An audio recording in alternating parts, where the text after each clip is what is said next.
जय श्री राम। शंखनाद में आपका स्वागत है। चुनाव हारने के बाद उद्धव ठाकरे पहले तो सिर्फ अपने विधायकों की नाराजगी का सामना कर रहे थे, लेकिन अब उनके सांसदों ने भी मोर्चा खोल दिया है। उद्धव ठाकरे के लोकसभा में 9 सांसद हैं और अब इसमें से कई सांसद उद्धव ठाकरे पर अंतिम फैसला लेने के लिए दबाव डाल रहे हैं। उनसे कह रहे हैं कि अब आपको अपनी विचारधारा स्पष्ट करनी होगी।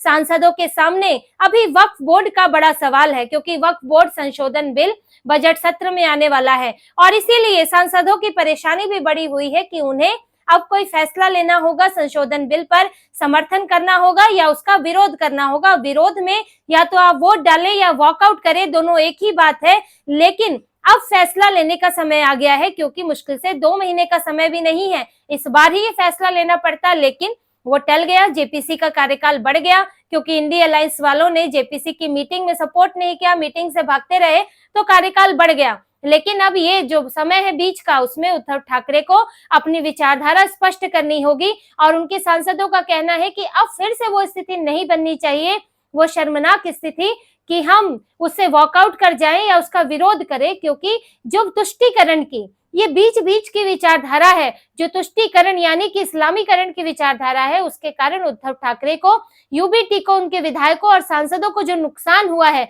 वो अब सबके सामने है। अब इसमें चुनाव से पहले तो फिर भी एक भ्रम की स्थिति थी कि आखिर लोग स्वीकार कर रहे हैं कि नहीं, लेकिन अब चुनाव के बाद तो ये स्पष्ट है, जनमत सुना दिया गया है। लोगों ने बता दिया है कि वो उद्धव ठाकरे के इस तुष्टीकरण से, इस बदले हुए रूप से बिल्कुल भी खुश नहीं है और इसका असर उद्धव ठाकरे तो सर्वे सर्वा है, उनको तो इतना जमीन पर जाना नहीं पड़ता, लेकिन उनके विधायकों और सांसदों को झेलना पड़ता है।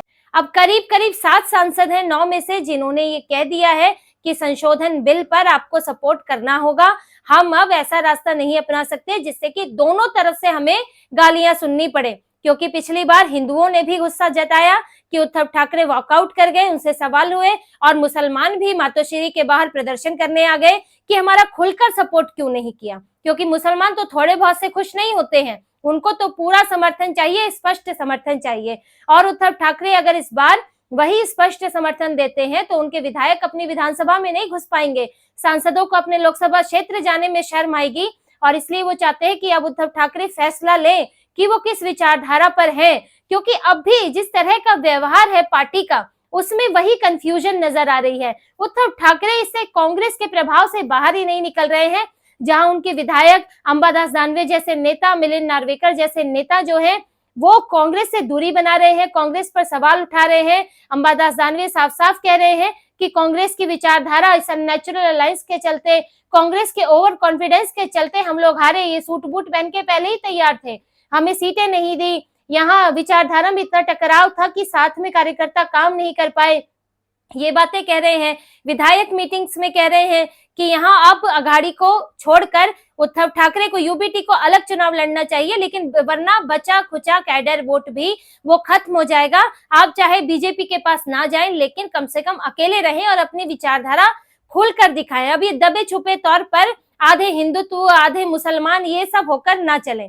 अब मिलिंद नार्वेकर की बात करें तो उन्होंने डीसीपी रश्मि शुक्ला को फिर से उनकी तैनाती पर बधाई दी, जबकि कांग्रेस की उनसे नहीं बनती। कांग्रेस डीसीपी रश्मि शुक्ला पर आरोप लगाती रही है, भेदभाव के आरोप, और उनको बीजेपी के पक्ष में बताती रही है, लेकिन मिलिंद नार्वेकर ने बधाई दी है, जबकि अघाड़ी में ही है। तो एक खेमा है जो यूबीटी में कांग्रेस से अलग होना चाहता है। कांग्रेस यानी कि तुष्टीकरण की विचारधारा। देखिए कांग्रेस क्या है, वो एक बीजेपी की तरह एक पार्टी है वो भी, लेकिन यहाँ बात विचारधारा की है। ये अननेचुरल अलायंस विचारधारा का है। कांग्रेस की विचारधारा इस्लाम परस्ती की विचारधारा है। कांग्रेस उलेमा बोर्ड की 17 शर्तों पर बिना सोचे समझे साइन करके दे देती है। कांग्रेस अभी तक सिर्फ मुसलमानों के लिए काम करती आई, ऐसे ऐसे काम करती आई जिससे कि हिंदुओं को नुकसान हो। वक्फ बोर्ड वही लाई थी, यूसीसी उसी ने खारिज किया, और वक्फ बोर्ड कितनी जमीनें हड़प कर बैठा है ये आज छुपा हुआ नहीं है। लेकिन अगर उद्धव ठाकरे कांग्रेस का साथ नहीं छोड़ते हैं, अघाड़ी का साथ नहीं छोड़ते हैं, तो ये तुष्टीकरण उनसे चिपका रहेगा।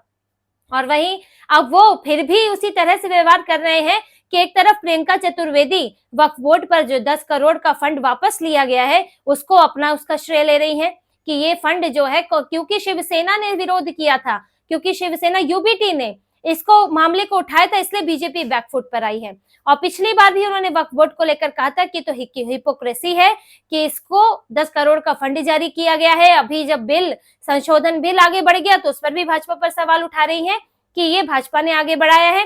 तो ये प्रियंका चतुर्वेदी के जरिए, इनके बयानों के जरिए तो उद्धव ठाकरे हिंदुत्व की बात करते दिखना चाहते हैं, और वो भी इस तरह से दबे छुपे तरीके से, क्योंकि फंड देने का विरोध नहीं करते वो वक्फ बोर्ड के संशोधन बिल का विरोध करते हैं। और वो ये नहीं बोलते हैं कि वक्फ बोर्ड की शक्तियां कम करनी चाहिए, वक्फ बोर्ड होना ही नहीं चाहिए, ये इस तरह की बातें नहीं बोलते, बस बीजेपी पर आरोप लगाते हैं। ये नहीं बताते मैं कितना हिंदुत्ववादी हूं, बस बीजेपी को दिखाने की कोशिश करते हैं कि वो हिंदुत्व का ढोंग करती है। पर ढोंग तो आपका है और लोगों ने यही माना है कि आप ही ढोंग कर रहे हैं, तभी आपको वोट नहीं मिला, आप 20 सीटों पर सिमट गए। लेकिन उद्धव ठाकरे ये नहीं समझ रहे हैं। और वहीं संजय राउत जैसों के जरिए प्रियंका वाड्रा को शेरनी कहा जा रहा है। यहाँ पर संजय राउत इतनी खुलकर चापलूसी कर रहे हैं कि वो ऐसा लगता है कि जन्मों जन्मों से कांग्रेस के लिए ही पैदा हुए हैं। तो ये उद्धव ठाकरे की यूबीटी की कंफ्यूजन अब भी जारी है, लोगों को कंफ्यूज करने की कोशिश जारी है। और ये हालत तब है जब कांग्रेस भी उद्धव ठाकरे को नकार रही है। ऐसी नहीं संजय राउत जो है चापलूसी करने में जुटे हैं, कांग्रेस में भी ये बात कही जा रही है कि अननेचुरल अलायंस के चलते हम खुलकर जो है अपनी बात नहीं कह पाए, यानी कि खुलकर तुष्टीकरण नहीं कर पाए। और यहाँ उद्धव ठाकरे के बार बार ज्यादा सीट मांगने के कारण और क्योंकि पूरा सपोर्ट नहीं मिला, उसके कारण कांग्रेस को नुकसान हुआ। कांग्रेस में भी ये बातें खुलकर आ रही हैं, मीडिया में बयान आ रहा है। कांग्रेस बार बार उद्धव ठाकरे को उनकी नाकामी, उनकी स्थितियां दिखाने में लगी है, लेकिन उद्धव ठाकरे, आदित्य ठाकरे और संजय राउत के जरिए कांग्रेस के चरणों में बैठने की कोशिश कर रहे हैं, वहां हिंदुओं को बेवकूफ बनाने की कोशिश कर रहे हैं। अब भी वो उसी लाइन पर चल रहे हैं, ईवीएम की बात कर रहे हैं, बीजेपी को दोष दे रहे हैं। उनको ये समझ नहीं आ रहा है कि अब बात वैसी नहीं है, अब बात उनके विधायक और सांसद अब उनके पीछे नहीं खड़े हैं, उनको ये 2-4 नेताओं के साथ ही यूबीटी चलानी पड़ेगी। क्योंकि अगर अब वक्फ बोर्ड संशोधन बिल पर उन्होंने अपने सांसदों को फिर मजबूर किया या इंडी अलायंस के साथ ही वोट देने के लिए कहा तो फिर मुश्किल होगी। क्योंकि देखिए, ऐसा जरूरी नहीं है किसी भी पार्टी के लिए कि अगर वो किसी बड़े गठबंधन में है या वो किसी बड़ी पार्टी के खिलाफ है, विपक्ष में बैठी है, तो वो लोकसभा में उसके खिलाफ ही वोट दे।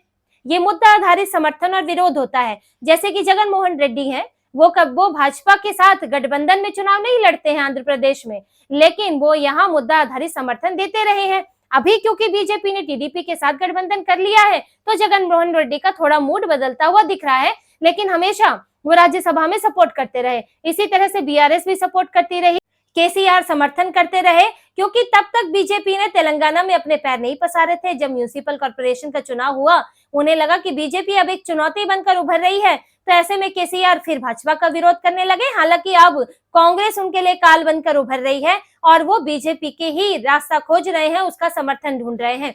लेकिन ये रहा कि मुद्दा आधारित समर्थन करते रहे जब तक कोई सीधे सीधे राइवल नहीं रहा है या कोई बड़ा हित, उससे दूरी बनाने पर कोई बड़ा हित नहीं होता है। लेकिन अब उद्धव ठाकरे के सांसदों का ये कहना है कि हम जो है मुद्दा आधारित समर्थन कर सकते हैं बीजेपी को, क्योंकि ये एक बड़े हित का मसला है, ये हिंदुत्व का एक बड़ा मसला है कि वक्फ बोर्ड के चलते ऐसी ऐसी जमीनों पर भी हक मांगा जा रहा है जहां पर बड़े पुराने प्राचीन मंदिर हैं। तमिलनाडु के गांव में कई साल, 1500 साल पुराना मंदिर है, जिस पर जो है वक्फ बोर्ड ने अपना नोटिस जारी कर दिया है कि वो पूरा गांव ही वक्फ बोर्ड का है। ऐसी कई जगहों पर ऐसा हो रहा है। तो इससे सीधे सीधे जो दूसरे धर्म है, चाहे सिर्फ हिंदू की ही बात नहीं है, यहाँ तो क्रिश्चियंस की जमीन भी हड़पी जा रही है, जैन, बौद्ध, सिख सबकी जमीन हड़पी जा रही है। तो ऐसे में अब उद्धव ठाकरे को ये फैसला लेना होगा कि आप मुद्दा आधारित समर्थन करें वक्फ बोर्ड संशोधन बिल में। ऐसा नहीं करते हैं तो फिर ताबूत में आखिरी कील साबित होने वाला है। अभी विधायक तो फोन खड़का ही रहे हैं शिंदे और बीजेपी को, सांसद भी फोन खड़काना शुरू कर देंगे, क्योंकि अब कब तक कोई बेइज्जती सहन करेगा। क्योंकि आप तो अपने मातोश्री में जाकर बंद हो जाते हैं, लेकिन सांसद विधायक को वोट मांगने जाना पड़ता है, उसको जमीन में कार्यकर्ताओं से मिलना पड़ता है। उद्धव ठाकरे कार्यकर्ताओं से नहीं मिलते। वो तो जब मुख्यमंत्री थे तो भी लाइव स्ट्रीमिंग किया करते थे मातोश्री में बैठकर। मातोश्री में तो किसी की एंट्री मुश्किल है। एक बड़ी दिक्कत तो ये भी हुई थी कि इतने 40 विधायक अलग हो गए, क्योंकि उद्धव ठाकरे ने एक तो विचारधारा बदल दी, दूसरा उनका लोगों से कनेक्शन, अपने नेताओं से कनेक्शन खत्म हो गया। आज भी वही है। आदित्य ठाकरे, उनका तो इंटरेस्ट ही एक्स्ट्रा करिकुलर एक्टिविटीज में ज्यादा रहता है, फोटोग्राफी से लेकर गाने लिखने में, और वो भी बहुत एक्टिव नहीं रहते हैं। तो ऐसे में उद्धव ठाकरे को अब अपने सांसद विधायकों को मनाना चाहिए और एक विचारधारा पर स्पष्ट तौर पर चलना चाहिए, अघाड़ी से तो अलग होना ही चाहिए। और बीजेपी ने देखिए अरविंद सावंत को जेपीसी में क्यों रखा था, इसी विचारधारा की सिमिलैरिटी की वजह से कि दोनों में समान विचारधारा है, हिंदुत्व की विचारधारा है। तो जेपीसी में भले ही जो सामने से विरोध कर रहे हैं उद्धव ठाकरे, लेकिन एक हिंदुत्ववादी पार्टी से हैं, बाला साहेब ठाकरे की पार्टी रही है, तो उनके नेता जेपीसी में कम से कम वक्फ बोर्ड का संशोधन बिल का सपोर्ट तो करेंगे। वहां तो कोई कैमरा और मीडिया पर्सन नहीं है, लेकिन अरविंद सावंत वहां भी चुप्पी साधे रहते हैं। तो उद्धव ठाकरे कांग्रेस के दबाव में, मुस्लिम वोटों के दबाव में किसी भी हद तक अभी तक गिरते रहे हैं, पर अब उनके सांसदों की और उनके विधायकों की कम से कम उन्हें सलाह सुननी चाहिए, बजाय कि संजय राउत की, क्योंकि वो तो अपना देखिए संजय राउत तो अपना ठिकाना खोजने की कोशिश में रहते हैं। उद्धव ठाकरे के पास राज्यसभा में 2 सांसद हैं, प्रियंका चतुर्वेदी है, संजय राउत है। प्रियंका चतुर्वेदी का 2026 में कार्यकाल खत्म होगा और संजय राउत का 2028 में। तो अब चतुर्वेदी भी जो है, प्रियंका चतुर्वेदी भी अब ढूंढ रही है दूसरा ठिकाना, क्योंकि इनके पास तो कोई है नहीं, अब इतने विधायक बचे नहीं है कि ये सांसद भेज सके। तो ये इन राज्यसभा सांसदों की बातों को छोड़कर, क्योंकि ये उस हिसाब से सलाह देते हैं जिनसे इनका अपना राजनीतिक भविष्य बना रहे, इनकी सीट बची रहे, इन्हें अब जमीनी कार्यकर्ताओं से जुड़ना चाहिए, जमीनी लोगों से, विधायकों से, सांसदों से, जो असल में अपने संसदीय क्षेत्र में, विधानसभा क्षेत्र में लोगों से मिलते हैं और जमीनी स्थिति को जानते हैं, और उनकी बातों को अब मानना चाहिए और अपने हिंदुत्व की विचारधारा को स्पष्ट करना चाहिए, वरना उद्धव ठाकरे की पार्टी विधायकों से तो जाएगी ही, सांसद भी खो बैठेंगे। तो इसी तरह की और खबरें और विश्लेषण आपके लिए लाते रहेंगे। हमसे जुड़े रहिए, सब्सक्राइब कीजिए, कमेंट कीजिए। बहुत बहुत धन्यवाद। जय श्री राम।